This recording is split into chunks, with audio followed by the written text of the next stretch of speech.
The silence of the 23rd floor was a living thing. It had a weight and a texture, a sterile hum that seeped from the climate-controlled vents and settled over the vast, empty expanse of Ethelred Innovations. To most, it would have been unnerving, a hollow echo in the heart of a city that never slept. But to Elena Rostova, the silence was a cloak. It was the one true luxury afforded to her in this temple of glass and steel, a place where the concepts of wealth and power were so immense they became abstract. She moved through the cavernous executive suite, with a practiced economy of motion, her gray uniform blending into the muted tones of twilight and brushed chrome. At 60, Elena was a woman composed of soft edges and sharp, observant eyes. Her hands, though chapped and reddened from years of contact with industrial cleaning agents, were deft and sure. They betrayed a history that her stooped posture and quiet demeanor were designed to conceal. Her hair, a pale silver white, was pulled back in a severe bun, revealing a face etched with the fine lines of a life that had demanded more than it had given. She was a ghost in this machine, a necessary but invisible component, who polished the surfaces upon which empires were built and broken. Her cart with its squeaking wheel, she never bothered to fix a small useful flaw that announced her presence from a distance, rolled across the polished Italian marble.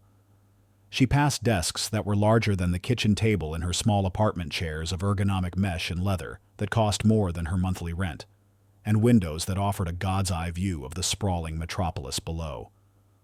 The city lights were a galaxy of fractured constellations, a beautiful cold fire that held no warmth for her. Tonight, her final task was the office of the man who ruled this kingdom, Julian Croft, the boy genius CEO. His office was an exercise in minimalist power. A single slab of black obsidian served as his desk, clean save for a sleek monitor, a leather-bound folio, and a decorative chess set made of hand-carved ivory and jet.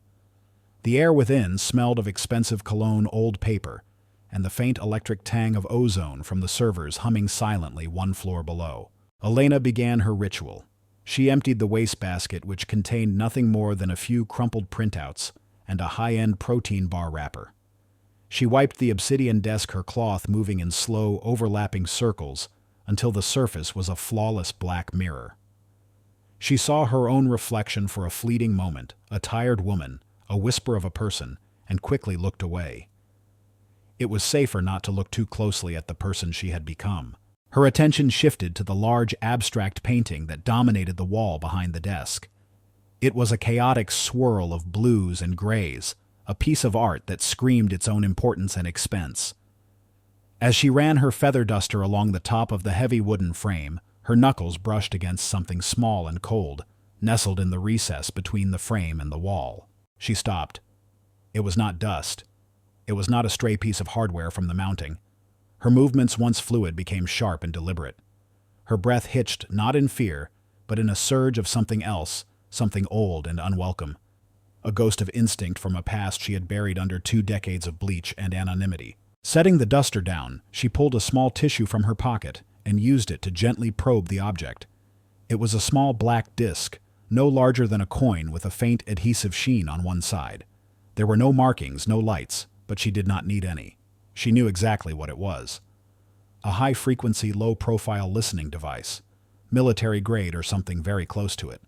The kind of technology you did not buy from a spy shop catalog. A cleaner would have ignored it or perhaps knocked it to the floor and swept it up with the day's refuse. But Elena was not just a cleaner. A lifetime ago, in a country that no longer existed on any map, she had been a different person. She had been taught to read the silent language of power, to recognize the subtle shifts in the atmosphere that preceded a storm. This tiny black disc was not just a piece of electronics. It was a whisper of treason. It was a declaration of war spoken in a language only a few could understand. Her mind, a machine she had deliberately let rust for years, kicked into gear. Who, why? The target was obvious: Julian Croft. The placement was professional, hidden from casual view, but positioned to capture every conversation, every keystroke, every hushed phone call within the room. This was not the work of a petty corporate rival. This was a professional operation. Suddenly another sound cut through the silence, sharp and alien. It was not one of the building's familiar phones. This was a shrill digital chirp emanating from a small hardened satellite phone resting in a cradle on a credenza near the window. The private line. the one reserved for calls that could not be trusted to the company's secure network. The screen lit up, displaying a long string of numbers preceded by the country code for Japan. It rang again, a piercing, insistent summons. Elena's training screamed at her. "Do not touch it. You are not here. You are invisible." Answering that phone would be like a ghost suddenly crying out in a crowded room. It would make her real, and being real was the one thing she could not afford.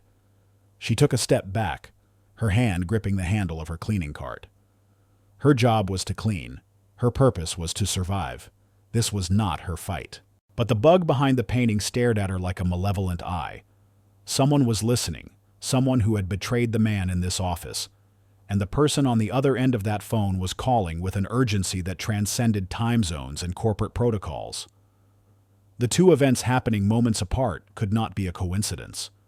Her past rose up in her a bitter tide of duty and regret. She had failed to see a betrayal once before, and the cost had been everything she loved. She would not make that mistake again. On the third ring she moved. Her hand steady and sure lifted the receiver. She pressed it to her ear, her heart a cold, heavy stone in her chest. "Moshi, Moshi," she said, her voice a low, neutral whisper. Answering in Japanese was a gamble, a small test. There was a sputtering on the other end, then a man's voice, tight with fury, broke through in heavily accented English. "Who is this? Where is Croft-san? I was told this was his private line." Elena's mind raced. She needed a rolla cover. "This is his assistant," she lied, her English deliberately flat professional. "Mr. Croft is unavailable at this moment. May I take a message?" A message the man on the other end practically shouted. The fury in his voice was matched by a distinct note of panic. "This is Kenji Tanaka. You tell Croft-san that our partnership is over. It is finished. He has betrayed us." Elena kept her voice perfectly calm, a placid lake over a churning abyss. "Sir, I am sure there is some misunderstanding. Could you please clarify the nature of the problem?" The problem, Tanaka's laugh, was a harsh, bitter sound. "The problem is that the core schematics for Project Prometheus are on the front page of Nikkei Tech Review. Our proprietary technology, our joint venture given to the world. How could this happen unless it was from the inside? We are ruined. Ethelred has ruined us. Project Prometheus." Elena had seen the name on documents she was not supposed to read, overheard it in hushed conversations in the elevators. It was the company's biggest venture, a revolutionary new form of energy storage that was supposed to change the world and make both companies trillions. A leak of that magnitude was not just corporate espionage, it was a corporate assassination. "Mr. Tanaka." Elena said, her voice firm but soothing, a tone she had perfected long ago to de-escalate volatile situations. "I understand your anger. This is a grave situation. But I can assure you Mr. Croft would never authorize such a leak. It would damage him as much as it damages you." "Then who did?" Tanaka demanded. "The data was encrypted. It could only have come from the highest level, from him or someone very close to him." Elena glanced at the painting, at the silent, listening ear hidden behind it. "Someone very close to him." "Sir, what you are suggesting is a deliberate act of sabotage," she said, choosing her words with the care of a surgeon. "If that is the case, ending the partnership now is exactly what the saboteur wants. It would complete their victory." There was a pause on the other end. Tanaka was considering her words. Elena pressed the small advantage. "Please, Mr. Tanaka, give me until morning. Give Mr. Croft a chance to respond to this personally. Do not make a decision based on anger and betrayal until you have all the facts. I will ensure he receives your message the moment he arrives. I give you my word." She held her breath. The silence stretched, filled only by the faint hum of the building and the frantic beating of her own heart. She had no authority, no right to make such a promise. She was a cleaner, a nobody. But in that moment she was the only line of defense standing between Ethelred innovations and complete catastrophe. Finally, Tanaka's voice returned, the anger replaced by a weary resignation. "You have until 8 a.m., Tokyo time. That is 6 p.m. Your time tomorrow. If I do not hear from Julian Croft himself by then, we are invoking the breach of contract clause. The deal will be terminated. Everything will be finished." "You will hear from him," Elena promised, though she had no idea if that was true. "Who are you?" Tanaka asked one last time. "What is your name?" Elena hesitated. To give a name was to become a target, but to refuse was to break the fragile trust she had just built. She chose a name from her past, a name that had belonged to a ghost for a very long time. "My name is Anya," she said. The line went dead. Elena slowly placed the satellite phone back in its cradle. Her hand was trembling not from fear, but from the electric shock of being alive again. She stood alone in the center of the vast, silent office, the weight of a multi-billion-dollar secret pressing down on her. The invisible woman had just stepped out of the shadows, and she knew with a certainty that chilled her to the bone that the world she had tried so desperately to leave behind had just found her again. The click of the phone returning to its cradle was the sound of a lock snapping shut, trapping Elena inside a reality she had spent a lifetime trying to escape.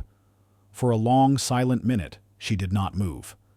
She remained in the center of the CEO's office, a ghost haunted by the sudden violent return of her own pulse.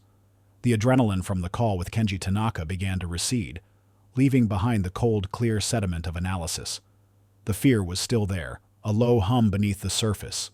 But it was an old familiar fear, and her mind was already working, moving past it, categorizing it, using it as fuel. She was compromised. The name she had given Anya was a ghost of a ghost, a name she had not used in over 20 years, but it was a link, a thread. And in the world she once inhabited, a single thread was all a patient hunter needed to unravel an entire life. Her first instinct was to walk away, to finish her shift clock out and disappear. She could be on a bus heading north by sunrise, another nameless face in another forgotten town. It was the survival instinct that had kept her alive this long. But as she looked around the office at the faint glow of the city lights painting patterns on the floor, she saw not an office, but a chessboard. And a game had already begun without the king's knowledge. The bug behind the painting was a poisoned pawn advanced deep into friendly territory. The phone call was the opponent's opening salvo, a check from across the board. To walk away now would be to abandon the king to a slaughter. And Elena Rostova, for all the layers of quiet desperation she wore, could not abide a betrayal. She had seen what happened when good people looked away. Her mind, sharpened by a discipline she thought long buried, began to dissect the situation. The leak of Project Prometheus was not an accident. The timing, the target of the leak, the immediate and furious reaction from Tanaka, it was all too precise. This was an inside job orchestrated by someone with C-suite access and a motive powerful enough to justify corporate regicide. Someone who wanted not just to steal from Ethelred Innovations, but to destroy it. Her eyes fell upon the obsidian desk again. Security would be the logical first step for any normal employee. But she was not a normal employee. She was a cleaner, an immigrant with a fabricated work history. Who would believe her? She would be dismissed as a fantasist, or worse, an accomplice. The security team itself could be compromised. In her experience, the hand that plants the dagger is often protected by the hand that wears the gauntlet. No security was not an option. She needed to communicate with the target himself, Julian Croft. But how a direct confrontation was impossible. An anonymous note was clumsy, easily intercepted and dismissed. She needed a message that was both undeniable and deniable. A sign that only he was meant to understand, one that would plant a seed of doubt without revealing the gardener. Her gaze swept the room, cataloging every object, every potential tool, the crumpled papers in the wastebasket she had emptied earlier. She wheeled her cart back to the service closet and carefully retrieved the bag from Julian's office.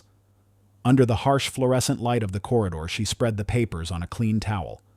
Financial projections, drafts of internal memos, a printed-out email chain. Most of it was corporate jargon, but one thing stood out.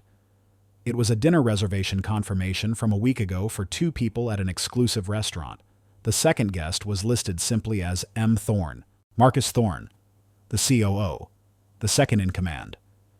Elena had observed him for years. He was the shadow to Croft's light. Where Croft was a whirlwind of creative energy, often looking rumpled and sleep-deprived. Thorne was a statue of ambition, always immaculate in his tailored suits, his smile as sharp and cold as a shard of ice. She had seen the way he looked at Croft when the CEO's back was turned, a look of avaricious contempt. And she had seen him in hushed late-night meetings with the head of security, meetings that were never on any official schedule. He was the prime suspect, the snake in the garden. The mission was clear. She had to warn Croft before it was too late. Her eyes returned to the office, to the chess set on the side table. Ivory and jet, A game of kings and queens of strategy and sacrifice. An idea began to form, elegant in its simplicity, dangerous in its execution. First, the listening device. She could not simply remove it. Its absence would alert the saboteur, immediately telling them that their operation was exposed.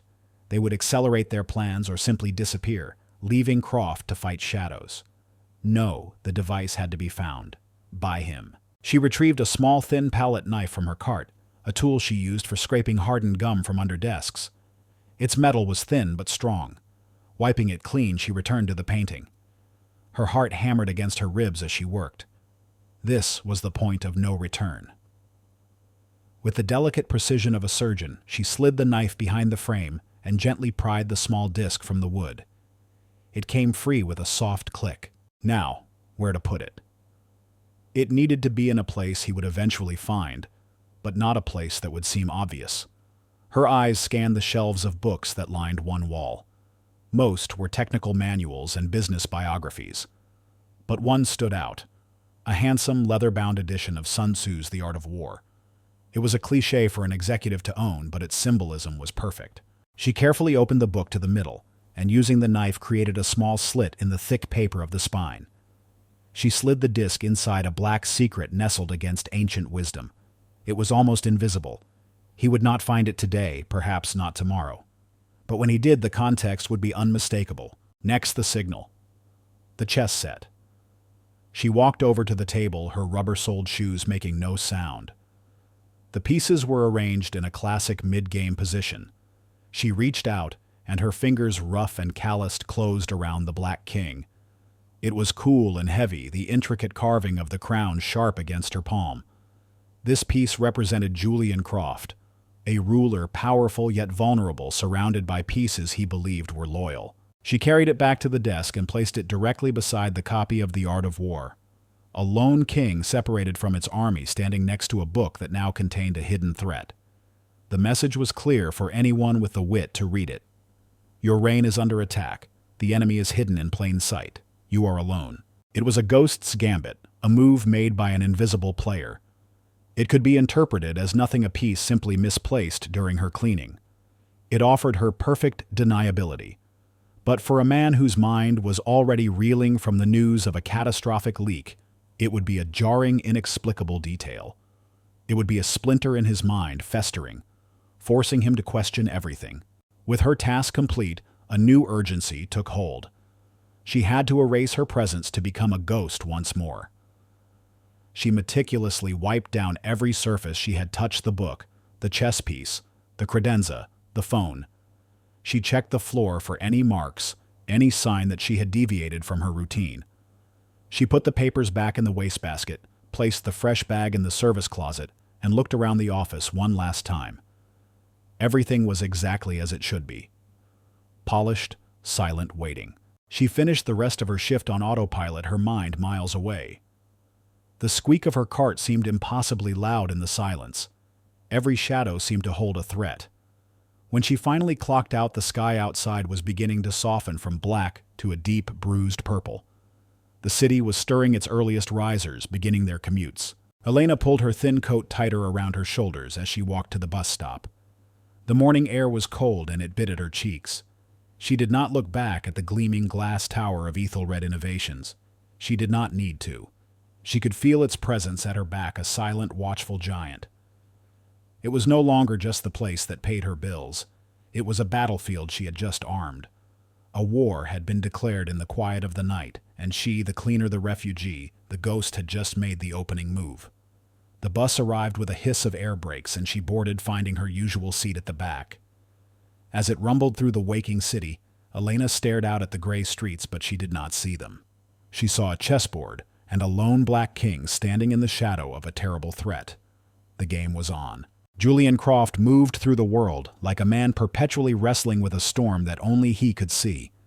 At 35, he possessed a mind that operated at a velocity few could match, a whirlwind of algorithms, market projections, and audacious innovation. It was this mind that had built Ethelred Innovations from a garage startup into a global tech behemoth. But this morning the storm had broken free, and it was threatening to tear him apart. He had not slept. The first encrypted message had arrived from his counterpart in Tokyo at 2 in the morning, a single cryptic question: "What have you done?" It was followed by a link to the Nikkei Tech Review article. Seeing the schematics for Project Prometheus laid bare for the world to see felt like a physical blow, a violation so profound it left him breathless. It was his life's work, a technology that was supposed to redefine energy, and it had been stolen from the very heart of his fortress. When he stepped onto the 23rd floor, his face was a mask of controlled fury. The usual morning buzz of his executive team fell silent as he passed. They saw the thunderclouds in his eyes and scattered, leaving him to the sanctuary of his office. He slammed the heavy glass door behind him, the sound echoing the turmoil in his soul. Betrayal. It was the only possible explanation. The data was stored on a closed-loop air-gapped server. Access was limited to 5 individuals in the entire company, himself included. One of them had driven a knife into his back. He threw his briefcase onto a chair and paced the length of the room, his mind racing through the faces of his most trusted lieutenants. Marcus Thorne, his COO, the steady hand that managed the empire while Julian dreamed. Dr. Eris Thorne, head of research, a woman whose brilliance was matched only by her eccentricity. And the 2 senior programmers who had helped write the core code. Which one was the traitor? His gaze fell upon his desk, and he stopped mid-stride. Something was wrong. A small black object sat on the polished obsidian surface, stark and out of place. It was the king from his ivory chess set. He frowned. He was a man of meticulous habits. He never left pieces out. His eyes narrowed as he noticed where it was placed, directly beside a leather-bound copy of Sun Tzu's The Art of War, a gift from the board of directors years ago. It was a strange, unsettling detail, a loose thread in the tightly woven fabric of his mourning. He dismissed it for a moment, a cleaner's mistake perhaps, and reached for the book, intending to put the piece away. His fingers brushed the spine, and he felt it. A tiny, almost imperceptible bulge in the leather. The world seemed to slow down. The frantic noise in his head went quiet, replaced by a cold, sharp focus. He was an engineer at heart, a man who understood systems both digital and physical. He knew the precise, balanced feel of that book. This was wrong. Using his thumbnail, he carefully pried at the edge of the leather. It gave way, revealing a sliver of black plastic. He worked it free, his movements precise, his breath held tight in his chest. A small metallic disc fell into his palm. It was inert, featureless, but he knew what it was. He had seen the prototypes from their own security division. A listening device. Sophisticated. Expensive. He stared at it, then back at the misplaced king. A cleaner's mistake. No. This was not a mistake. This was a message. The bug had not been left for him to find accidentally. It had been placed in the book, and the king had been set beside it as a signpost, a silent alarm. Someone was telling him that the king was under attack, that the threat was hidden where he least expected it. The implications hit him like a wave of ice water. He was being spied upon in his own office, and someone, an unknown ally, a ghost within his own walls, had tried to warn him. This person could not speak openly, which meant the threat was pervasive. The enemy was not just one of the 5 people with access to Prometheus. The enemy had eyes and ears everywhere. Paranoia, cold and absolute, wrapped around him. He could trust no one. He carefully placed the bug and the king into his pocket. He would not let on that he had found it. The game had changed. He was no longer just hunting a traitor. He was being hunted himself, and he had to identify his silent protector before his enemies did. Across the hall, in an office that was the antithesis of Julian's creative chaos, all sharp angles, polished mahogany, and controlled ambition, Marcus Thorne ended a call on his private line. His face was a mask of placid professionalism, but his fingers drummed a silent, furious rhythm on his desk. "Report," he said, without looking up as his head of security, a burly ex-cop named Harris, stepped into the room and closed the door. "The asset is compromised," Harris said, his voice a low grumble. "Croft found it this morning. It was on his desk inside a book." Marcus's drumming stopped. "Inside a book? I told you to place it behind the painting. It would have been good for 6 months. Who moved it?" "We don't know. Croft came in at 7:30. The device was active until 7:38, then it went dead. He found it himself." "No," Marcus said, his voice dangerously soft. "He didn't. Julian is brilliant, but he is not paranoid. He would never have looked for it. Someone showed him. Someone left him a sign. A ghost. An unknown variable. In a plan that had been orchestrated with the precision of a military campaign, an unknown variable was unacceptable. Who was on the floor last night? Just the night crew, cleaners, a maintenance tech for the HVAC system. Pull the surveillance footage, every second of it. I want to see every person who entered that office. I don't care if they were there to empty a wastebasket. I want their files, their work histories, their debt records. Find me the ghost Harris. Find them and erase them. And Croft Harris asked, "Let him think he has the upper hand. Let him look for his traitor. He will tear his own inner circle apart, and when he is at his weakest, we will strike. Find the ghost." Marcus repeated, his eyes like chips of flint. Now, that evening when Elena arrived for her shift, the change was palpable. The air on the 23rd floor was no longer just silent. It was tense.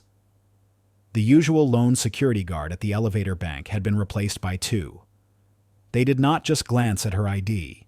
They studied it, their eyes lingering on her face for a moment too long. They looked at her, saw her in a way that made the fine hairs on her arms stand up. She began her rounds, her movements outwardly the same, but her senses were on high alert. Everything was a potential clue. The way an executive's door was now locked when it was usually left ajar. The new digital recorder sitting on a secretary's desk. They were listening now, officially. Searching. As she moved toward Julian Croft's office, she saw him through the glass walls. He was not working. He was sitting in the dark, staring out at the city lights, the very picture of an isolated king. Her gambit had worked. He was questioning his world. She felt a pang of something akin to pity, but suppressed it. Pity was a luxury for a different life. Later, as she cleaned the corridor near the executive lounge, she saw them. Marcus Thorne and Harris, the head of security, stood in a darkened alcove, their heads close together. They spoke in low, urgent tones, their body language a clear portrait of conspiracy. Elena could not hear their words, but she did not need to. She saw Harris hand Thorne a thin file. She saw Thorne flip it open, his eyes scanning the page before snapping it shut with a look of grim satisfaction. They were hunting for her. She lowered her head and pushed her cart forward, the squeaking wheel, a familiar comforting sound in the suddenly hostile environment. She had set the pieces in motion, and the board was now alive with danger. She had successfully warned the king, but in doing so, she had drawn the attention of the serpent. And the serpent was hungry. She was no longer a ghost. She was prey. And she knew she would have to draw on every instinct from her forgotten life just to survive until the next sunrise. The hunt had begun, and Elena could taste it in the air. It was a familiar flavor, metallic and cold, the taste of fear and adrenaline she had once believed was a permanent part of her past. Now it was her present. The heightened security on the 23rd floor was no longer just a passive precaution. It was an active search. Harris's men now moved with a purpose that went beyond merely securing the perimeter. They were looking for a discrepancy, a flicker in the shadows, a ghost. They were looking for her. This new reality forced a change in her own methods. Her nightly routine, once a monotonous loop of familiar tasks, transformed into a meticulous exercise in counter-surveillance and intelligence gathering. Her invisibility, once a symptom of her station in life, was now her most powerful weapon. She became more than a cleaner. She became a student of the building's rhythms, its secret lifeblood that flowed only after the sun went down. She knew which floorboards creaked outside the server rooms, which cameras had a 3-second lag when panning, and which motion sensors could be fooled by moving at a pace just below their trigger threshold. On the second night of the hunt, she purchased a small, cheap notebook and a pen from a corner store on her way to work. The notebook had a flimsy cardboard cover with a faded picture of a generic sunset. Inside its pages, she began her ledger. The cleaner's ledger. Her script was small and precise, a compact Cyrillic shorthand she had not used in decades, a language of ghosts for a ghost's work. Her first entry was simple, written during her break in the quiet solitude of a utility closet. 23:45. M. Thorne receives call on personal cell. Low guarded tone. Moves to window, back to corridor. Duration, 92 seconds. Subject appears agitated upon conclusion. Returns to desk, does not resume work. Stares at monitor. She had observed him from the far end of the hall, her mop and bucket providing the perfect cover. She was just a woman washing a floor, a task so mundane it rendered her invisible to a man consumed by conspiracy. Her greatest source of intelligence, however, was the one thing her targets considered worthless: their trash. The nightly ritual of emptying the wastebaskets of the powerful was no longer a chore. It was an archaeological dig into the minds of her enemies. She would collect the bags from the executive offices as usual, but before taking them to the central disposal, she would divert her cart to a secluded service elevator, landing a forgotten corner of the building that no one ever used. There, under the dim buzzing light, she would carefully untie the plastic bags and sift through their contents with gloved hands. It was a treasure trove of the unguarded moment. Marcus Thorne's trash was particularly revealing. He was a man who believed himself so far above scrutiny that he grew careless. She found credit card receipts that placed him at discreet high-end coffee shops miles from the office during hours he was logged as being in meetings. She found crumpled sticky notes with scribbled numbers and acronyms that meant nothing on their own, but could become a pattern. One night she found something that made her breath catch. It was a small torn piece of a cocktail napkin, embossed with the logo of a bar near the waterfront. On it, in Thorne's elegant slanted handwriting, was a single word, Hydra. Beside it was a string of numbers. It was not a phone number. It looked more like an account number or a routing code. Hydra, the mythical beast that grew 2 new heads for each one that was severed. A fitting name for a conspiracy. As she held the fragile piece of paper, the smell of discarded coffee grounds and stale air in the service landing faded away, replaced by the scent of ozone and old archives. The memory ambushed her, sharp and unwelcome. She was 25 years younger, sitting in a windowless room in a concrete building that was not on any official map.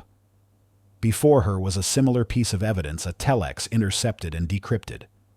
It contained a single word, Perun, the name of an old Slavic god of thunder, followed by a set of coordinates. She had been an analyst then, the best in her unit. She saw patterns others missed. She had followed the Perun thread for weeks, piecing together a network of betrayal that reached into the highest levels of her own government. She had brought her findings to her superior, a man she had trusted, a man who had been a mentor and a friend. He had looked at her evidence, his face grave, and had promised to take it to the highest authority. 2 days later, her husband's car exploded on his way to work. A week after that, her name was on a list of state enemies. The man she had trusted had not been her protector. He had been the conspiracy's gatekeeper. He had taken her work, her beautiful, terrible patterns, and used it to eliminate her. She had escaped with nothing but her life and the ghost of her daughter's laughter, a ghost she could no longer bear to summon. Elena squeezed her eyes shut, forcing herself back to the present, to the dim landing and the smell of garbage. The pain of the memory was a physical thing, a cold blade twisting in her gut. But beneath the pain was something else. Resolve. Hard and unyielding as granite. She would not allow history to repeat itself. She would not hand her weapon to the enemy. Julian Croft was a stranger, a symbol of a capitalist world she had never fully understood. But he was a builder, not a destroyer. And Marcus Thorne was a man she recognized.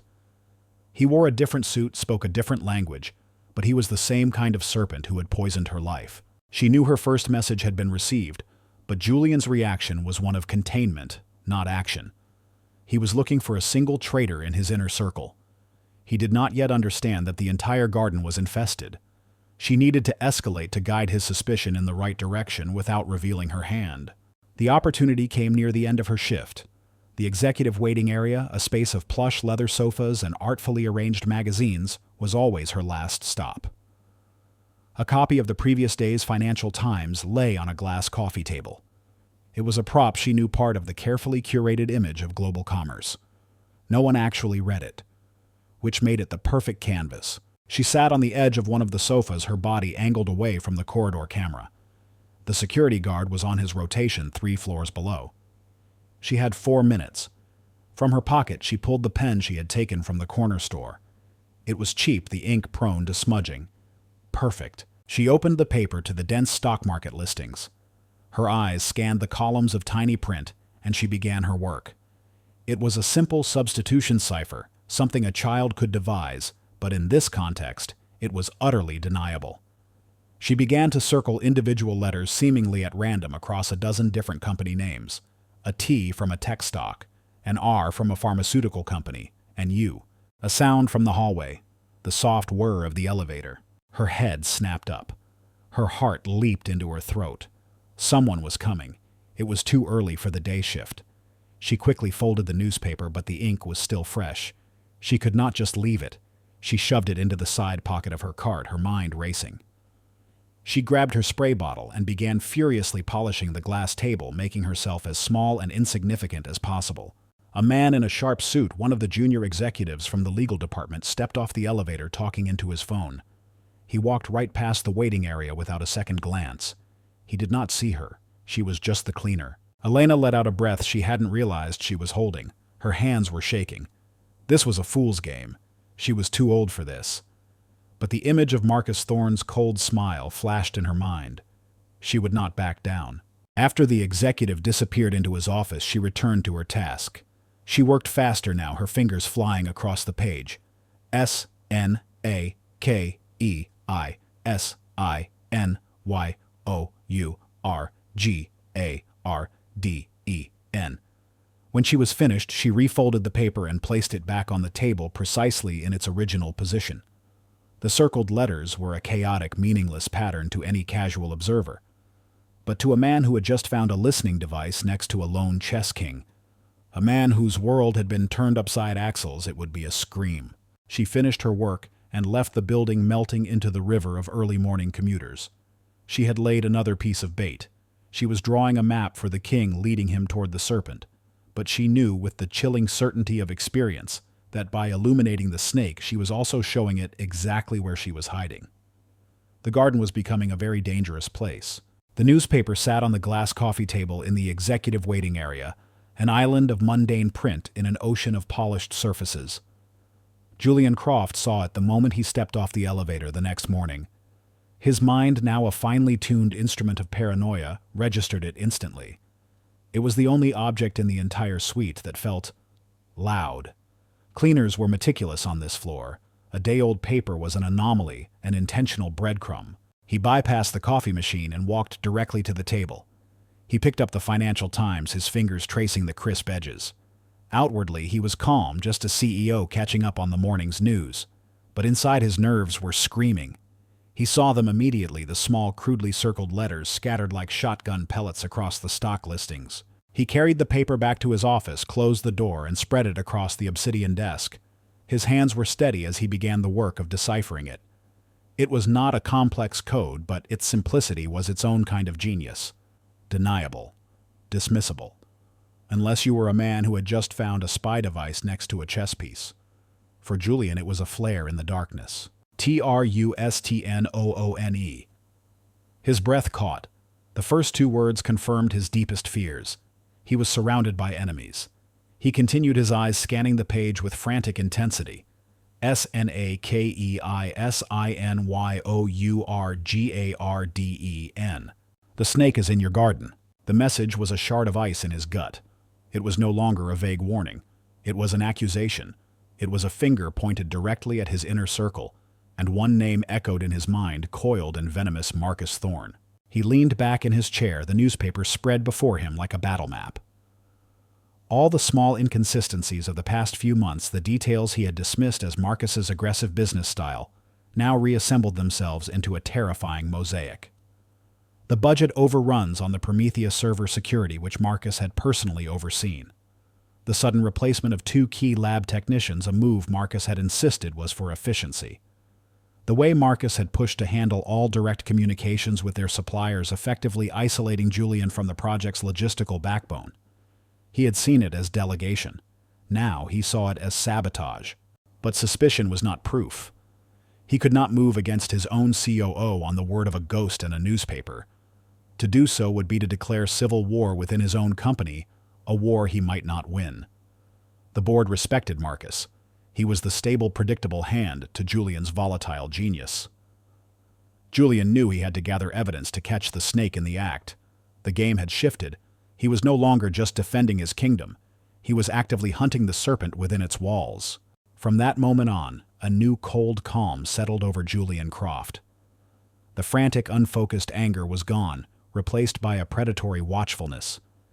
He began to question everything. In the morning board meeting, he no longer accepted Marcus's summaries at face value. "Marcus, that's an excellent overview," Julian said, his voice smooth as silk after Marcus finished a presentation on quarterly performance. but I'd like to see the raw data myself. Please have the uncollated server log sent to my personal terminal by noon." The request was met with a flicker of surprise in Marcus's eyes, a micro-expression of irritation so fleeting that only a man looking for it would have seen it. "Of course," Julian Marcus replied, his smile unwavering. "Though I assure you my summary is accurate." "I have no doubt," Julian said, his own smile just as empty. "I simply feel the need to be more hands-on." Marcus Thorne felt the change in the atmosphere like a drop in barometric pressure. The frantic, cornered animal that had been Julian Croft for the past few days was gone. In his place was a quiet, calculating hunter. Julian was watching him, and Marcus knew with a chilling certainty that the ghost had communicated again. He summoned Harris to his office as soon as the board meeting ended. The mask of professional charm was gone, replaced by the cold fury of a predator whose prey was beginning to fight back. "He knows," Marcus hissed, pacing behind his mahogany desk. "He doesn't have proof, but he suspects me. Your search for the ghost has been a complete failure. You were supposed to be the best, Harris. What am I paying you for?" Harris stood his ground, his face impassive. "We've reviewed all the footage. The access logs are clean. Whoever is doing this is a professional. They leave no digital footprint." "Then you look harder." Marcus slammed his hand on the desk. "This isn't digital. It's physical. Old-school tradecraft. It has to be one of the Invisibles. The night crew. They have access, they have time, and no one ever looks at them twice. It's the perfect cover." He stopped pacing and stared at Harris, his eyes like ice. "I want you to lean on them. All of them. Start with the ones who have been here the longest. Search their lockers, check their financials, run their names through every database you have. I want to know if any of them have a history that doesn't fit the profile of a minimum wage cleaner. Rattle their cages, Harris. I want the ghost found by the end of the week." That night, the hunt for Elena became physical. She felt it the moment she stepped onto the 23rd floor. The air was thick with a new kind of menace. Harris was there himself, standing with another guard pretending to be on a routine inspection. But their eyes followed her, tracking her movements as she began her work. She kept her head down, her movements slow and deliberate, betraying nothing. But inside her mind was a whirlwind of calculations. They were closing in. The game of whispers was over. The confrontation came an hour later. She was in a small, windowless supply closet at the end of a long, deserted corridor, refilling her bottles. The door swung open behind her. Harris and the other guard filled the doorway, blocking her exit. "Evening," Elena Harris said. His voice was casual, but his eyes were hard. Working hard. Elena turned slowly, her hand gripping a bottle of ammonia. "Every night, Mr. Harris. You've been with us a long time," he continued, taking a step into the small space. The closet suddenly felt like a cage. "Almost 7 years. You see a lot of things on the night shift, I bet. People working late, things left behind." "I see what needs to be cleaned," Elena replied, her voice steady, her gaze unwavering. Harris smiled, a thin, unpleasant expression. "We had a small item go missing from Mr. Croft's office a few weeks ago. Something valuable. Company policy requires us to perform random searches in the event of a theft." He gestured to her cart. "You wouldn't mind if we took a look at your personal belongings, would you?" It was a pretext, and they both knew it. He wasn't looking for a stolen item. He was looking for a notebook, a piece of evidence, anything that would link her to the ghost. Her mind raced. Her ledger was hidden in a false bottom in her locker 2 floors down. But if they took her there, they would find it. She was trapped. She needed a diversion. Something loud, something messy. Her eyes darted around the closet, cataloging its contents. Bleach, ammonia, industrial solvents. An idea reckless and dangerous sparked in her mind. "Of course not," she said, her voice softening. She reached for her handbag on the bottom shelf of the cart. As her hand went into the bag, she intentionally knocked a large industrial-sized bottle of bleach off the shelf with her elbow. It crashed to the floor, the plastic container splitting, sending a wave of acrid liquid across the linoleum. At the same time, her other hand sent the bottle of ammonia she was holding tumbling after it. "Oh my goodness," she cried out, her voice filled with convincing panic. Harris's eyes widened in alarm. He knew the danger as well as she did. Bleach and ammonia. When mixed, they create chloramine gas. Toxic. Potentially lethal in a small enclosed space. "Get out!" Now he choked already, backing out of the doorway, his partner right behind him. The chemical reaction was instantaneous. a cloud of noxious fumes beginning to rise from the floor. "My bag," Elena coughed, pretending to reach for it before stumbling back. "I am so sorry, so clumsy." "Forget the bag. Seal the door," Harris yelled from the hallway. This was her chance. While they were distracted, shouting into their radios about a chemical spill and calling for a hazmat team, Elena did not retreat with them. She turned in the opposite direction. At the far end of the supply closet, behind a stack of old filing boxes, was a small metal panel in the wall, almost invisible with age and grime. It was a relic from the building's original construction, an access hatch to a vertical service shaft that ran the height of the building, a route she had discovered years ago during a late-night exploration. She pulled the boxes aside, her movements swift and silent. She worked the latch free with her palette knife. The panel swung inward, revealing a dark, narrow space filled with pipes and cables. Without a moment's hesitation, she slipped inside, pulling the panel shut behind her. She was plunged into darkness, the sounds of the chaotic hallway instantly muffled. Below her, the shaft dropped 23 floors. Above it led to the roof. She clung to a thick bundle of cables, her breath coming in ragged gasps, the toxic fumes still burning in her lungs. She listened as the guards' panicked voices and the first wail of the building's emergency alarm faded. She had escaped. But the cost was high. She had revealed her hand. The spill was too convenient, her disappearance too clean. They would know. They would know the ghost was real, and that she was far more resourceful than they had ever imagined. The hunt was no longer a secret. It was open war. The acrid smell of chloramine gas was the smell of scorched earth, a declaration that the Cold War of whispers had turned hot. For Marcus Thorne, the incident in the supply closet was not a failure. It was a revelation. He sat in his office, the video feed from the corridor playing on a silent loop on his monitor. He watched the cleaner, this Elena Rostova, orchestrate the chaos with the calm precision of a demolition expert. He saw her feigned panic, the calculated stumble, the way she vanished, while his highly paid security chief flailed like an amateur. "She is not a cleaner," Marcus said to Harris, who stood stiffly before his desk. The rage in Marcus's voice was a low, controlled burn. "She is a professional. That escape was not luck. It was a contingency plan. You were played by a 60-year-old woman with a mop." Harris's face was a mask of grim embarrassment. "We're sweeping the entire building, every service level, every crawlspace. She's trapped in here. We will find her." "Finding her is no longer enough," Marcus countered, rising from his chair to stare out at the city. "She has made this personal. Direct force is too crude for an opponent like this. If we catch her, what does she become? A martyr? A whistleblower with a story to tell?" "No. We cannot catch the ghost." He turned, a predatory smile gracing his lips. "We must give the ghost a name the world will understand. We will paint her as a common thief." The new plan was simple in its cruelty. She is a disgruntled employee, angry at the world with a history of petty theft. She tried to steal something valuable and, when cornered, caused a chemical spill to cover her escape. It's a clean narrative. A story the board, the press, and the police will readily accept. He unlocked a drawer in his desk and produced a long velvet box. Inside, nestled on a bed of satin, was a fountain pen. It was a vintage Mont Blanc handcrafted from obsidian and platinum, a family heirloom that Julian Croft often used to sign his most important contracts. It was a piece of his identity. "This went missing from his desk this afternoon," Marcus said, handing the box to Harris. "Your men will find it in her personal locker in the staff changing rooms. You will find it, you will report it, and you will issue a building-wide security alert for her arrest. By the time Julian even processes what has happened, she will be a fugitive, her credibility destroyed." End of story. But Elena's story was being written in the dark, dusty spaces between the building's gleaming floors.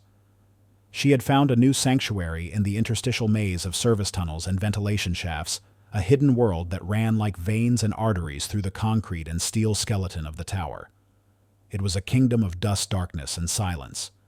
And here she was, its queen. Her body ached, and a raw cough echoed in her chest from the gas, but her mind was sharp. She knew her escape had been a one-time gambit. They would be hunting her now with ruthless focus.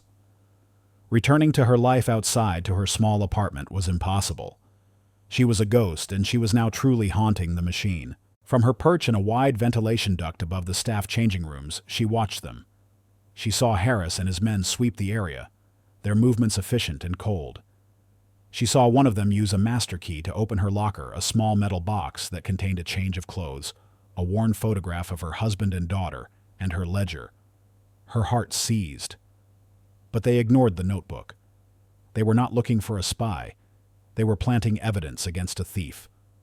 She watched as the guard carefully placed the velvet box containing Julian's pen inside her handbag. The trap was set. They would discover it in a few hours just before the day shift arrived. The narrative would be sealed before Julian even had his morning coffee. She knew with absolute certainty that she had to reach him first. But how? Every direct path was a death trap. She needed a messenger, a conduit she could trust. Her mind sifted through the hundreds of faces she had observed over the years. And one settled in her focus, Clara Julian's executive assistant.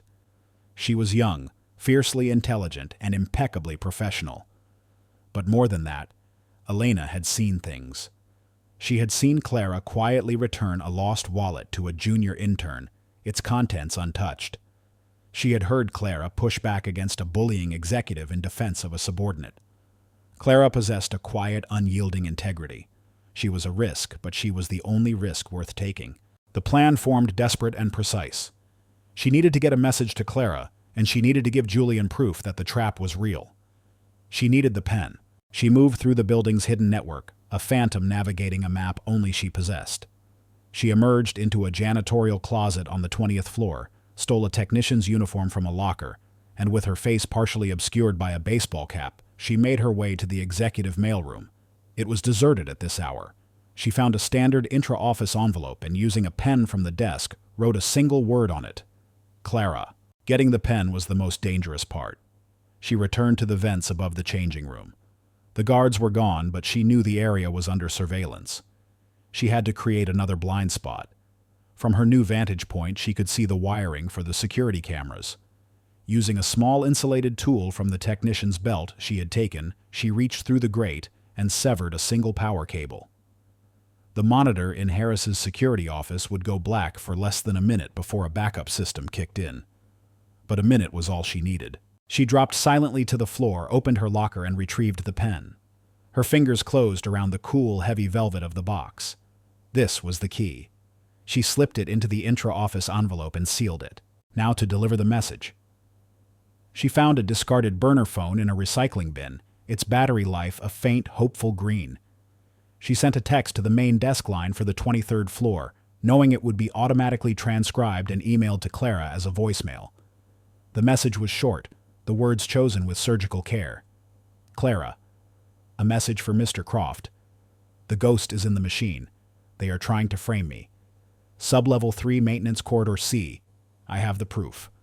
Tell him the snake is watching you both. He must come alone. She dropped the phone down a garbage chute and disappeared back into the walls. Julian Croft received the message from a pale and nervous Clara. She handed him the printed-out transcription, her hand trembling slightly. Sir, this just came through. It's strange. Julian read the words, and the world fell away. The ghost is in the machine. The snake is watching you both. It was her, his secret ally. It was a direct communication, but also a monumental risk. Sub-level 3 was the mechanical heart of the building, a grimy labyrinth of boilers and machinery. It was the perfect place for an ambush. This could be a trap set by Marcus. But the message, the reference to the frame, the mention of the snake, it was too specific.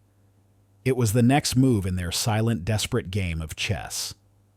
He looked at Clara. Thank you. Do not mention this to anyone. Understand. She nodded, her eyes wide. He knew in that moment that the ghost had chosen her messenger well. He made a choice. He would go, but he would not go unprepared. He alerted the one member of his security detail he still trusted, a man who had been with his family for decades, and told him to follow at a distance. The descent into Sub-level 3 was like a journey into another world. The cool, polished aesthetic of the upper floors gave way to raw, concrete-exposed pipes, and the thrum of the building's immense machinery. The air was thick with the smell of oil and hot metal. He walked down Corridor C, a poorly lit tunnel, his footsteps echoing ominously. He found her waiting at the far end, standing beside a massive humming generator. She was no longer a stooped cleaner in a gray uniform. She was wearing a dark technician's jumpsuit. Her silver hair was loose, and in the dim flickering light her eyes burned with a fierce intelligence. She looked formidable. She looked like a survivor. She said nothing but held out the intra-office envelope. Julian took it, his heart pounding. He opened the flap and slid out the contents, the velvet box. He opened it and stared at his father's pen. "It was planted in my locker less than an hour ago," Elena said, her voice a low, steady rasp. It was the first time he had ever heard her speak more than a single word. "By Harris. On Marcus Thorne's orders.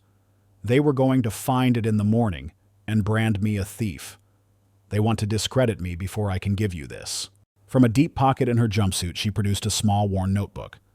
The cleaner's ledger. She handed it to him. Julian opened it. He saw the Cyrillic shorthand, but he also saw the dates, the times, the names. He saw the word Hydra. He saw a meticulous, damning account of his COO's treason compiled by a ghost who had been watching from the shadows. In that grimy, humming corridor deep in the belly of his empire, all the pieces clicked into place. The bug. The chess king.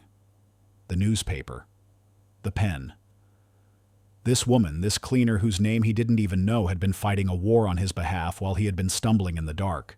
He looked up from the ledger, his gaze meeting hers. He no longer saw a member of the night crew. He saw an ally. Perhaps the only one he had left. "Who are you?" he asked, his voice filled with a raw, desperate awe. Elena met his gaze, and for the first time she did not look away. "I am the woman who is going to help you save your company."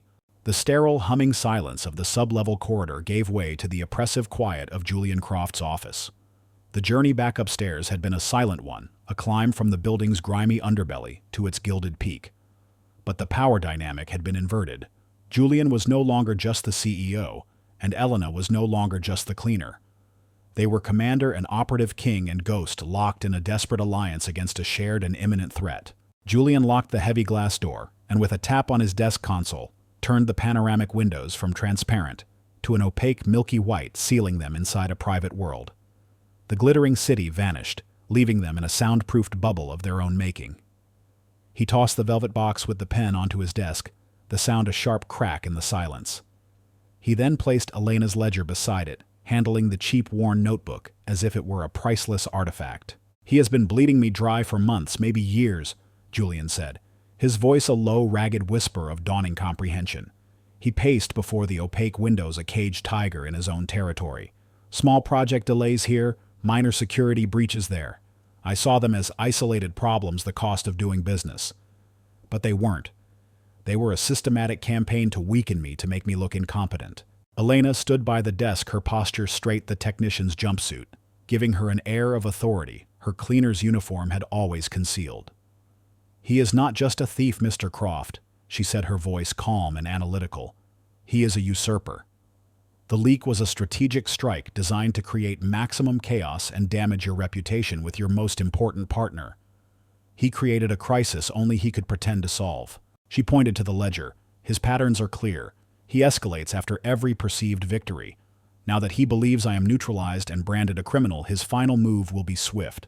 The quarterly board meeting is in 2 days. That is his stage." Julian stopped pacing and stared at her. "The board meeting? He's been pushing for it, insisting it couldn't be delayed despite the crisis. He said it was to project stability." "He will use it to project your failure," Elena corrected. "He will present the Prometheus leak as the catastrophic result of your reckless leadership. He will paint himself as the only one who can salvage the relationship with Tanaka, likely by presenting a lowball buyout offer from the rival company he has been feeding our data to. It is a corporate coup disguised as a rescue mission. While the board is in turmoil, he will complete the sale of Prometheus's core technology. By the time the dust settles, he will have your chair and your life's work will be gone." The sheer cold-blooded audacity of the plan left Julian speechless. He had built this company on trust and collaboration, and his second-in-command had been using that trust to build a guillotine. "The ledger is damning," Julian finally said, running a hand through his already disheveled hair. "But it's circumstantial. Thorne will dismiss it as the fantasy of a disgruntled, thieving employee. His word against yours. The board, they are cautious. They fear instability above all else. They might just believe him. Then we must give them something they cannot deny." Elena stated, "We need the data itself. The proof of his sale. She paused, her eyes becoming distant for a moment as she accessed a memory. He carries the data on a portable device, an encrypted USB drive. It is unmarked, made of a brushed gray metal with a biometric lock on the end. I have seen him use it, but only ever in his own office. He would never trust the network with the one piece of evidence that could destroy him. It is his crown jewel, and we must steal it. The words hung in the air between them. Steal it. It was a line Julian Croft had never imagined crossing. But Thorne had redrawn the map of their world, and the old rules no longer applied. His office is a fortress, Julian said. Harris has doubled the security on this floor. Motion sensors, pressure plates, new camera protocols. Getting in and out unseen is impossible. Not impossible, Elena countered. Not if the security team is looking in the wrong direction. A new energy sparked between them, the collaborative fire of two brilliant minds focusing on a single impossible problem. The CEO and the Ghost began to plan a heist. The building's security system is my design. Julian began pulling up a schematic of the tower on his monitor. Every protocol, every failsafe. I know its weaknesses because I built them in myself. He pointed to a section of the schematic several floors below them. Sublevels 14 through 16 are our primary data centers. A fire alarm or a security breach on those floors triggers a level 2 lockdown protocol. Elena leaned in, her eyes tracing the lines of the schematic, meaning a mandatory evacuation of all personnel from the affected floors and a security convergence. Every available guard, including Harris, is required to respond to the data center to protect our most valuable assets. It's designed to draw all force to a single point. Leaving the upper floors vulnerable, Elena finished, a flicker of admiration in her eyes. How long would the protocol last? I can sustain the alert for a 20-minute window before the system requires manual override, Julian said. It will be chaos. No one will notice a single cleaner slipping through an empty corridor. I will not be a cleaner, Elena said, her voice firm. I will be a ghost. The plan was set. Julian would trigger the alarm from a remote terminal in a private server room he alone had access to. Elena would use that window to infiltrate Thorne's office, retrieve the drive, and escape back into the service tunnels before the lockdown ended. The following afternoon, the building hummed with its usual late-day energy. But on the 23rd floor, a silent countdown had begun. Elena was hidden in the service shaft she had used to escape, her ear pressed to the vent, listening. Julian sat in his darkened server room, his finger hovering over a key on his keyboard. He took a deep breath and pressed it. Instantly, the building came alive with a new sound. A piercing alarm accompanied by flashing strobe lights and a calm automated voice announcing a security breach in Data Center Alpha. The effect was immediate. Doors flew open. People spilled into the hallways, their faces a mixture of confusion and annoyance. The executive floor, a bastion of calm and power, dissolved into managed chaos. Elena watched through the vent as Harris's voice crackled over the security radios, directing his teams downward. She saw Marcus Thorne himself emerge from his office, a look of irritation on his face, before he too headed for the elevators to oversee the crisis. This was her moment. The floor was clear. She slipped from the vent into the corridor, a silent shadow in the flashing red light. Thorne's office door was locked with a high-level keycard system, but Elena had come prepared. Using a small electromagnetic device she had built from parts in the maintenance closet, she bypassed the lock in seconds. The office was a reflection of its owner, cold, immaculate, and exuding a sense of predatory order. She moved directly to his desk. She knew a man like Thorne would not use an ordinary safe. He would value cleverness over brute force. Her eyes scanned the desk, the shelves, the walls. Her fingers traced the edges of the heavy mahogany desk, feeling for a seam, a switch, a hidden release. She found it on the underside of the desk, a small recessed panel that was cool to the touch. A biometric reader. It would require his fingerprint. She had anticipated this. From his trash, she had recovered a highball glass he had used the day before. From the glass, using a simple dusting kit from her cart, she had lifted a perfect latent fingerprint. The technique was old, almost archaic in this digital age, but against a man blinded by arrogance, the old ways were often the best. She pressed the print against the reader. There was a soft click, and a section of the desk slid open, revealing a hidden compartment. And there it was. The brushed gray metal drive, its surface cool and menacing. She took it, her heart a wild drum against her ribs. She was turning to leave when she heard it, a soft footfall in the outer office. Her blood ran cold. The floor was supposed to be empty. A guard stood in the doorway, younger than the others, his face grim with loyalty. "Mr. Thorne told me to expect a visitor," the guard said, raising his sidearm. He said to ignore the alarm. Elena was trapped. The guard was between her and the door. He was young, strong, and armed. A direct fight was suicide. She had to use the environment. She had to use his assumptions against him. She held up the USB drive. "He sent me for this," she said, her voice calm, adopting the persona of a fellow operative. "He said the transfer needed to happen now during the confusion." The guard hesitated, his brow furrowed. The lie was just plausible enough to make him pause. In that moment of hesitation, Elena acted. She did not run at him. She ran away from him, deeper into the office, toward the massive window overlooking the city. "Stop!" he shouted, moving after her. She reached the window, and with a strength born of desperation, she shoved a heavy leather armchair into his path. He stumbled, giving her another second. She didn't try to break the reinforced glass. Beside it was a heavy bronze statue on a pedestal, a corporate award of some kind. She gripped it, and with a guttural cry swung it not at the window, but at the interior glass wall that separated Thorne's office from the main corridor. The tempered glass exploded inward with a deafening crash, showering the hallway in a cascade of glittering cubes. She scrambled through the opening, her hands and knees scraped and bleeding just as the guard recovered. The chase was on. The flashing emergency lights turned the empty corridor into a disorienting, strobing nightmare. She could hear his footsteps pounding behind her. She was faster than he expected, fueled by a lifetime of running. But he was younger, with a longer stride. He was closing the distance. She ducked into the executive lounge, vaulted over a sofa, and kicked a coffee table behind her. She reached the far end of the lounge, her lungs burning. It was a dead end. The guard entered, a confident smirk on his face, his weapon leveled at her chest. "Nowhere to run, old woman," he said. But Elena was looking past him at the ceiling, at the small, almost invisible service hatch she had noted years ago. With her last ounce of strength, she grabbed a heavy floor lamp and hurled it upwards. It struck the panel with a loud clang. The damaged latch gave way, and the panel swung open. Before the guard could process what he was seeing, Elena had jumped onto a table, hoisted herself up, and disappeared into the darkness above the USB drive clutched tightly in her hand. She lay on the dusty surface of the crawlspace, listening to the guard's frustrated curses echo below. The building's alarm began to wind down. The diversion was ending. She had the proof, the weapon that could end the war. But she was still trapped behind enemy lines, and the final, most dangerous battle was only just beginning. The world outside the vents was a sea of enemies. Elena lay flat in the narrow, dusty crawlspace above the 23rd floor, the brushed metal USB drive a cold, heavy promise in her pocket. Below, she could hear the building returning to life. The security alert had ended, but it had left behind a residue of suspicion. Harris's men were sweeping the floor with a new, frantic energy, their radio chatter a constant hiss of frustrated commands. They were no longer just looking for a ghost. They were hunting a saboteur who had crashed their system and vanished into thin air. She pulled out the burner phone.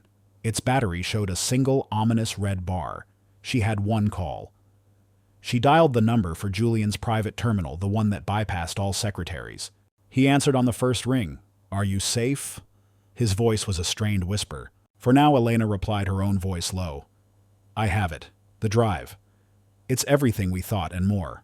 A sigh of relief on the other end. "Where are you? I can have my personal detail create a diversion, get you out." "No," Elena said firmly. "Security is too tight. They will be watching every exit, every face. They expect me to run. Smuggling this drive out of the building is no longer the mission. The mission is to deliver it. Deliver it how the board meeting is in less than 10 hours, Elena. Thorne will have me crucified before I can even present this." Elena looked through a grate down at the opulent corridor below. She saw two of Harris's men roughly questioning a member of the catering staff. They were shaking every cage. "They are looking for a spy in a technician's uniform," she whispered. "They are looking for a phantom who can bypass security and fight off guards." She paused, letting the idea solidify. "They will not be looking for a cleaner." There was a long silence on the line as Julian processed her words. "That's insane," he finally breathed. "It's suicide. Thorne will have you arrested the moment you step into the light. He will try, Elena corrected. But you are the CEO. You are still the king, Mr. Croft. The question is, are you prepared to act like one? I will get the evidence to the boardroom. You must ensure I have a chance to present it. What do you need me to do? He asked, the desperation in his voice now sharpened with a sliver of hope. Near the entrance to the main boardroom, there is a janitorial supply closet, she instructed. Have someone leave my uniform and my cart there. Nothing else. And when the time comes, do not hesitate. The line went dead. The last bar of battery had faded away. She was cut off alone in the darkness with only a desperate plan and the hope that the king she was trying to save had the strength to play his part. The Ethelred Innovations boardroom was designed to inspire awe and intimidation. The walls were paneled in dark century-old oak, and a single massive table carved from a petrified redwood tree stretched the length of the room. The 20 board members sat in high-backed leather chairs, their faces grim. At one end of the table sat Julian, looking pale and isolated. At the other, Marcus Thorne was in his element. He exuded an aura of calm, confident control, the very picture of a statesman ready to guide a nation through a crisis. Ladies and gentlemen, Marcus began, his voice resonating with practiced sincerity. We find ourselves at a precipice. The catastrophic leak of Project Prometheus has not only jeopardized our partnership with one of our most critical allies, but it has shaken the very foundation of this company. The market has reacted, and our stock is in freefall. He gestured toward Julian, his expression one of profound, reluctant sadness. Julian Croft is a visionary. His genius is the bedrock upon which Ethelred was built. But genius and leadership are not the same thing. This breach, this failure of security and oversight happened under his direct command. It is a symptom of a leadership style that has become dangerously unfocused. He paced slowly, his movements captivating his arguments, weaving a masterful narrative of Julian's incompetence. He twisted Julian's passionate, hands-on approach into micromanagement that alienates senior staff. He reframed Julian's calculated risks as reckless gambles. He was not merely presenting facts, he was conducting a symphony of doubt, and the board was his orchestra. Julian sat in silence, enduring the character assassination. He felt the gazes of the board members shift their loyalty, wavering, their minds being swayed by Marcus's poisonous logic. He was losing. Therefore, Marcus said, arriving at his crescendo, it is with a heavy heart that I must propose a motion. For the stability of this company and the protection of our shareholders, I move for a vote of no confidence in Julian Croft as Chief Executive Officer, and for the board to appoint an interim CEO to manage this crisis, effective immediately. He had done it. The final killing blow. The room was thick with a tense, funereal silence. The chairman cleared his throat, preparing to call the vote that would end Julian's reign. And then they heard it. A faint rhythmic squeak from the corridor. Squeak, roll, squeak, roll. It was a sound so mundane, so utterly out of place in this cathedral of power, that it was profoundly jarring. Heads turned toward the massive oak doors. Marcus Thorne's brow furrowed in annoyance at the interruption. The doors swung open. Elena Rostova stood there. She was not the phantom in the technician's jumpsuit. She was the cleaner in her simple gray uniform. Her silver hair was pulled back in its severe bun. In her hands, she held a simple dust rag. Behind her was her cleaning cart, its one faulty wheel announcing her arrival. She looked small, old, and utterly insignificant. The room was stunned into a surreal silence. The board members stared, their expressions a mixture of confusion and indignation. Harris, who was standing guard by the door, turned beet red and moved to intercept her, his hand reaching for her arm. What do you think you're doing? Get out of here. But before he could touch her, a voice cut through the room like a thunderclap. Stop. Every eye snapped to Julian. He was on his feet, his chair pushed back. The isolation and defeat had vanished from his face, replaced by a cold, absolute authority he had not shown in years. Let her approach, he commanded. The room held its breath. Harris froze, his hand hovering in midair. The board members exchanged baffled glances. Marcus Thorne stared at Julian, then at the old woman, a dawning look of horror on his face. He saw his perfect, elegant plan, his masterpiece of a coup, beginning to unravel at the hands of a janitor. This was impossible. This could not be happening. Elena paid them no mind. Her gaze was fixed on Julian, a silent acknowledgement passing between them. She began to walk the length of the room, her rubber-soled shoes making no sound on the thick Persian rug. The only sound was the faint squeak of her cart's wheel, a sound of quiet, relentless defiance. She walked past the stunned faces of the most powerful people in the company, her expression unreadable. She was a ghost, walking into the light, and the sight was terrifying. She reached the head of the table where the chairman sat gaping. She did not speak. She reached into the pocket of her uniform, her movements calm and deliberate. She pulled out the brushed metal USB drive. She placed it gently on the polished redwood table. It made a soft, definitive click in the dead silence of the room. She then looked down the length of the table, her eyes meeting Julian's. Her voice, when she finally spoke, was not loud, but it carried to every corner of the room, clear and steady. "Mr. Croft," she said, "I believe this belongs to you." It was the final move of the game. Julian strode forward and picked up the drive. "What is this farce?" Marcus sputtered, finding his voice at last. "Julian, have you lost your mind? You're interrupting a board meeting for a senile cleaner who is clearly deranged." Julian ignored him. He walked to the head of the table, ejected the drive that contained Marcus's presentation from the main console, and inserted the one Elena had given him. He clicked a single file. The massive projection screen behind him, which moments ago had shown charts detailing his alleged failures, flickered to life. There was no sound, only data. Emails sent from a ghost account detailing the step-by-step transfer of Prometheus files to Ethelred's chief rival. Scanned bank statements from an offshore account in the Cayman Islands showing deposits totaling millions of dollars. And finally a folder, its contents splayed open for all to see, the complete stolen priceless core data of Project Prometheus, packaged, compressed, and ready for its final sale. The checkmate had been delivered. The room was plunged into a silence so profound it felt like the end of the world. The 20 board members stared at the screen, then at Marcus Thorne, their expressions shifting from confusion to shock, and then to a cold, unified fury. Marcus stood frozen, his face a canvas of utter disbelief. The color drained from his cheeks, his mask of confident control shattered into 1,000 pieces. He looked at Julian's triumphant glare, and then at the old woman, the cleaner, the ghost he had hunted, who now stood watching him, her gaze not of hatred, but of a quiet, final pity. He had been so focused on the king, he had never even considered the pawn that had just crossed the board and destroyed him. For a full 10 seconds, the only sound in the boardroom was the soft hum of the projector fan, a stark counterpoint to the silent, damning evidence that glowed on the screen. The 20 most powerful individuals in Ethelred Innovations were frozen, their minds struggling to reconcile the man they knew as Marcus Thorne, the architect of their stability, the master of the bottom line, with the traitor whose crimes were now laid bare in cold, hard data. Then the silence shattered. It was not Julian who spoke, but a grizzled old guard board member named Arthur Vance, a man who had served on the board with Julian's father. He slammed his fist on the petrified redwood table, the sound like a gunshot. "Treason!" Vance growled, his face purple with rage. He turned his furious gaze on Thorne. "You sold us out, you son of a bitch. You sold this company out." The accusation broke the spell. The room erupted. Voices overlapped in a cacophony of outrage and disbelief. Marcus Thorne, who had stood frozen in the wreckage of his ambition, finally found his voice. It was thin, reedy, a pale imitation of the confident baritone he had used moments before. "This is a fabrication," he shouted, pointing a trembling finger at Elena. "This is corporate espionage.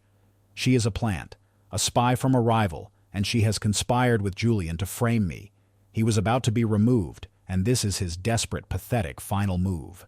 But the lies died in the air. The evidence on the screen was too specific, too detailed. The offshore account numbers, the encrypted email chains, the very architecture of Project Prometheus. These were not things an outside spy could fabricate overnight. This was the work of an insider. Julian stepped forward, his presence now filling the room. He was no longer the isolated king. He was the commander who had just won the war. "Your lies are over, Marcus," he said, his voice cold and even. "Every transaction is time-stamped. Every email is sourced from your own ghost server. There is nowhere left for you to hide." He turned his attention to the security chief, Harris, who was trying to edge his way toward the door, his face ashen. "And you." Julian's voice cracked like a whip. "You are an accomplice to treason. You use this company's resources to hunt an innocent woman and to enable his crimes." Harris lunged for the door, but it was too late. Two of the younger, fitter board members were already on their feet, blocking his path. The power structure had inverted in a matter of seconds. Thorne's authority had evaporated, and, with it, the fear he had commanded. "Mr. Chairman," Julian said, his voice ringing with authority, "I suggest you call the federal authorities. Now." The chairman, a man who had seemed on the verge of siding with Thorne, now fumbled for his phone, his hands shaking. Marcus Thorne looked around the room at the faces of the people who had admired and feared him, and saw only contempt. He saw the end of his world. His gaze finally fell on Elena, the cleaner, the ghost. She stood quietly by the wall, her expression not of triumph, but of a deep, weary sorrow. It was the pity in her eyes that finally broke him. A guttural, animal sound of despair escaped his lips as federal agents summoned by Julian's private security entered the room. They escorted him out, a fallen architect of his own ruin, his final desperate protests swallowed by the closing of the heavy oak doors. Harris was taken with him. The serpent and his fang had been pulled from the garden.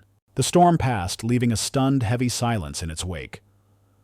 The board members slowly began to talk amongst themselves in hushed, shocked tones, grappling with the magnitude of the betrayal. Julian walked over to Arthur. Vance spoke to him quietly, and the old man nodded, beginning the process of restoring order. One by one, the board members filed out, each stopping to give Julian a nod of respect, of apology, of renewed loyalty. Finally, only two people were left in the vast, silent room, Julian Croft and Elena Rostova. The projector still glowed, illuminating the dust motes dancing in the air. Julian walked over and shut it down, plunging the room into the soft, natural light of the afternoon. He turned to Elena, who had not moved. She seemed to be a part of the room's ancient stillness. "Elena Rostova," he said, the name feeling real and solid on his tongue for the first time. "That's your name, isn't it?" She nodded. He walked closer. His eyes searching hers, filled with a question that went beyond the day's events. "I asked you once before, and you told me you were the woman who was going to help me save my company. You did that. Now I'm asking again.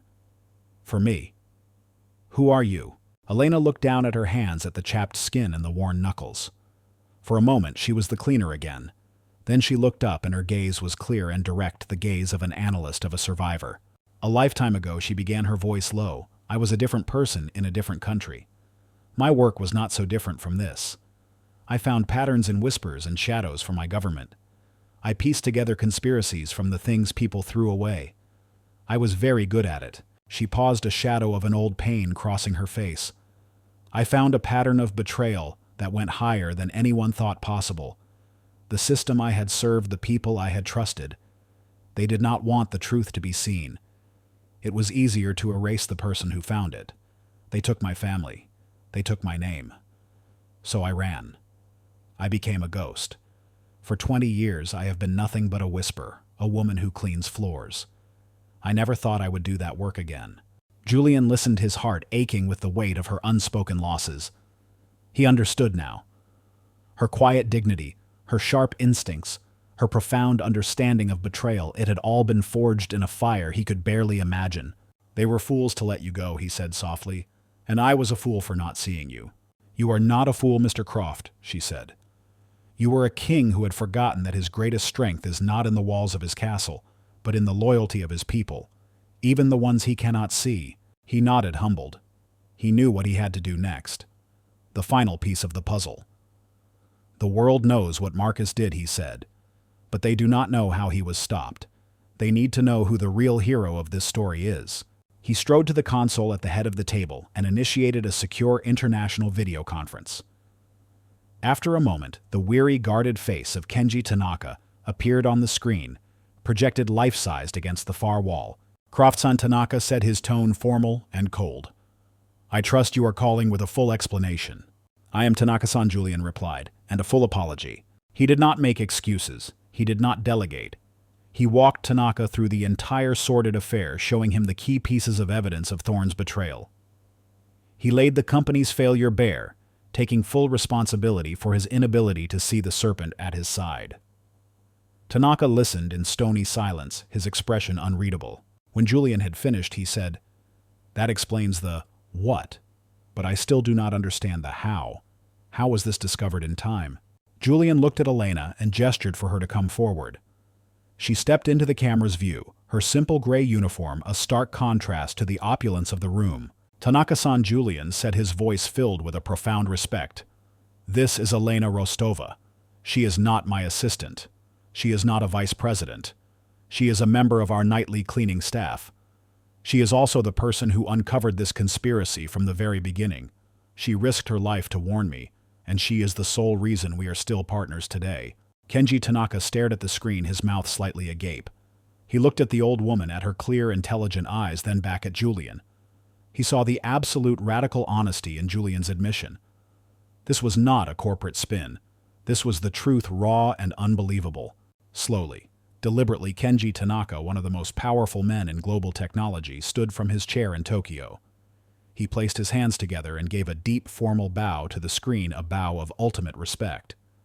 A bow for Elena. "Rostova-san," he said, his voice now thick with emotion. "My company and my family are in your debt.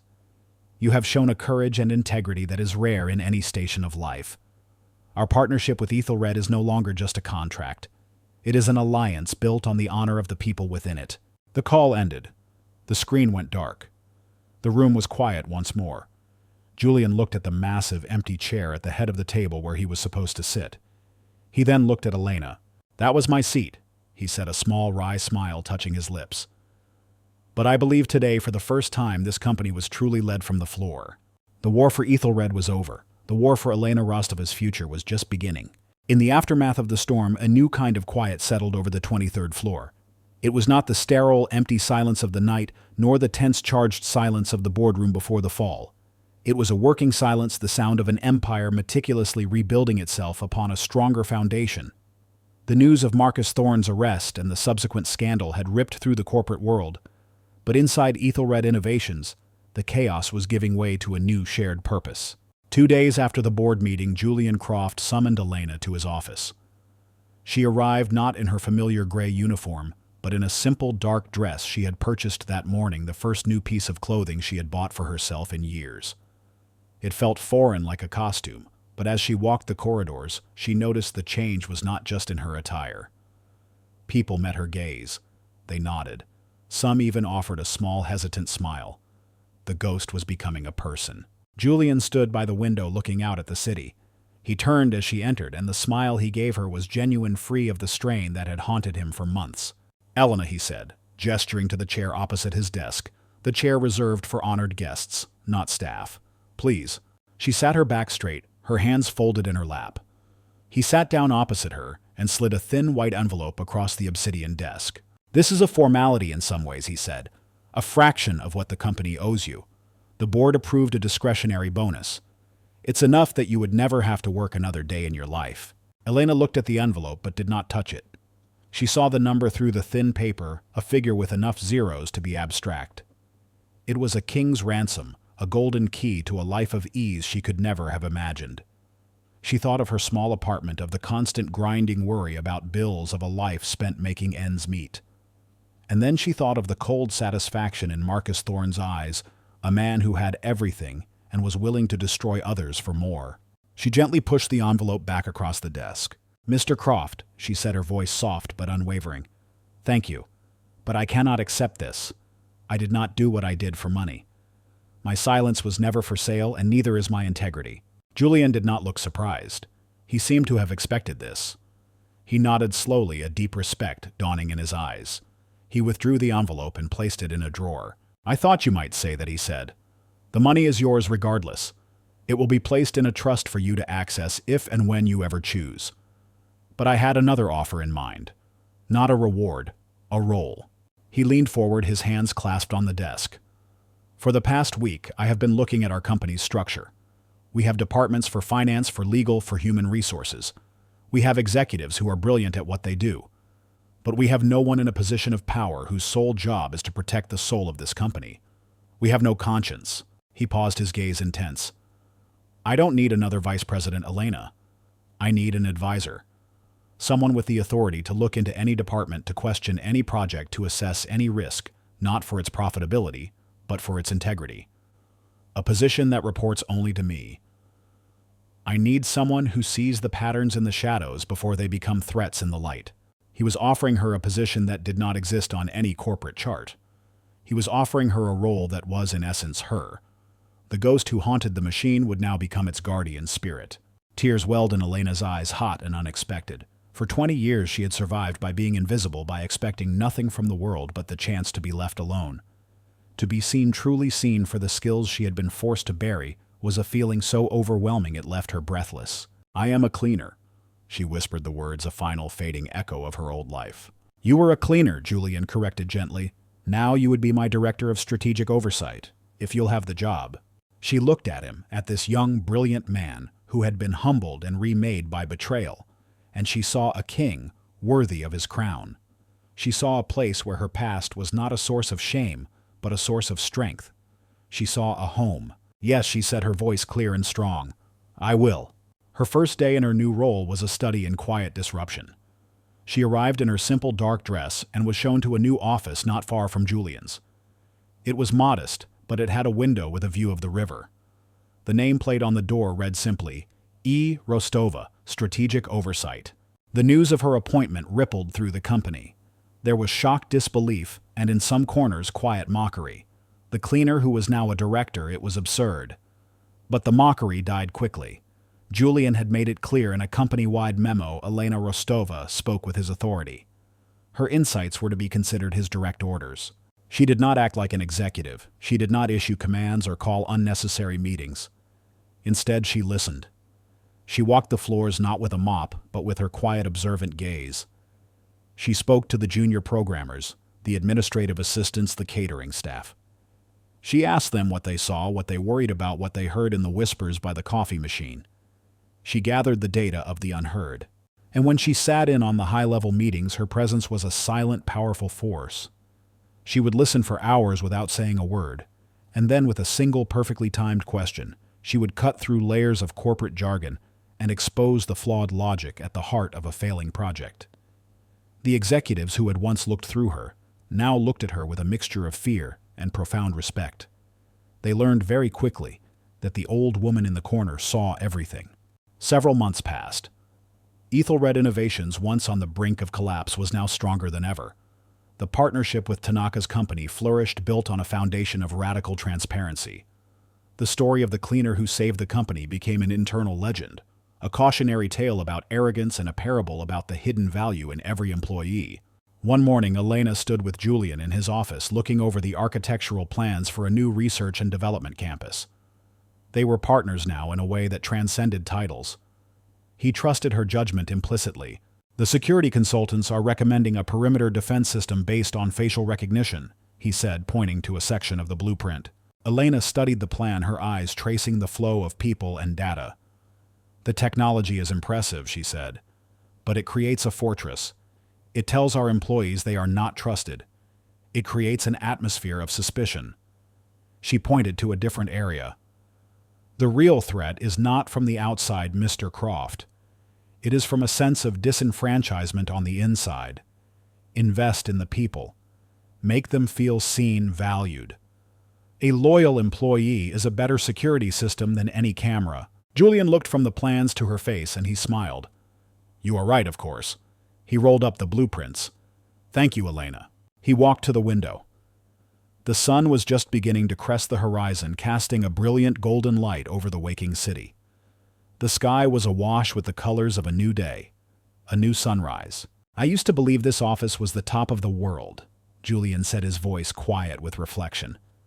"I saw the city below as a map of my own success. But it was just a cage.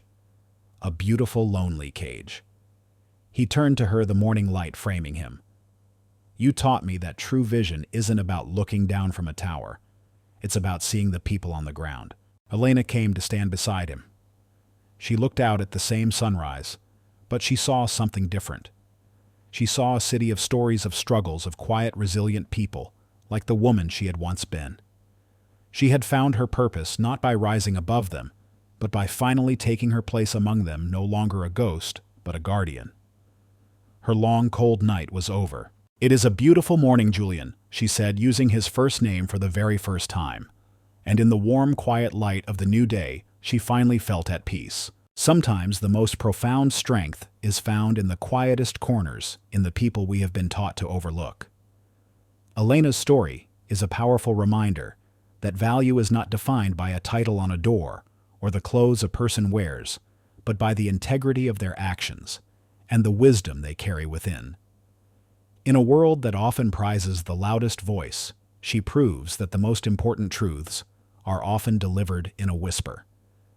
She reminds us that true leadership is not about commanding obedience, but about earning respect, and that even after the longest, darkest night, a new sunrise is always possible.